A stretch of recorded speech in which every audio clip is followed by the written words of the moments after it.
Well, after I had gotten out of college, where you can just flat out say, no, I don't want you to tell this story because I have word from a source that you got pretty bent out of shape about it. But I was subbing at our alma mater after I got out of college. Murr, do you know where this is going?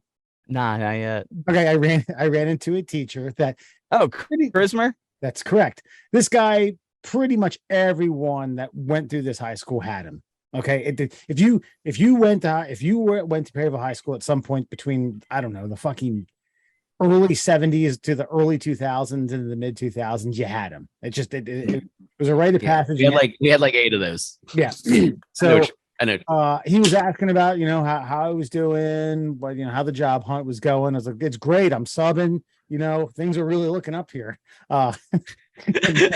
And he was asking about who I was hanging out with, and anyone that he remembered. And I rattled off a few names. And I said, oh yeah, he graduated the year I got into school, so I didn't go to school with him. But do you remember Andrew Murr? He's like, yeah, Murr's guy he was a troubled youth, wasn't he?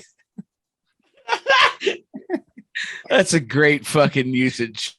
Like that was so professional. That's the kind of fucking term you put on paperwork for schools that you show to like DCS. You know what I mean? Like that's troubled youth. Yeah, that's the type of teacher that comes out of the woodwork. If you like get a DUI or something, it's like, yeah, he was a troubled youth.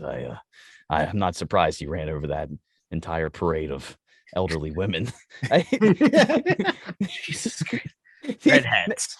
The Lions Club were doing a marching band celebration for America, and this guy just smashed through him. Right through him, right through the windways. Before I get to his teaching style, in his class, I was put all the way in the back, right next to.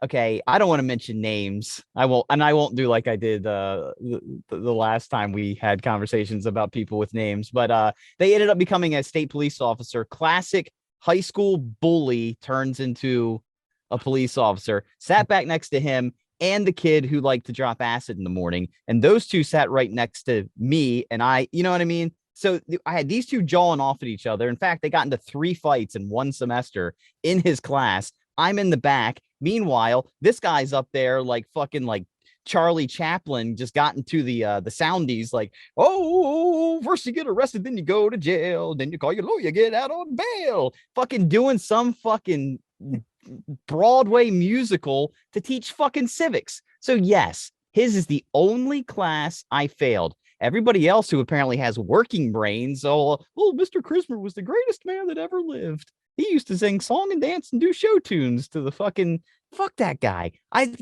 thought he was a decent guy, but if he thought I was a troubled youth, then why did he not at any point like pull me aside after class one day and be like, hey, bud, you all right? And I'd been like, no, I think you need to get me away from Chad and Bradley and maybe put me in the front of the class. And that way I don't have to hear him talk about LSD and him talk about punching his teeth down his throat while you do show tunes. That'd be great. That'd be swell.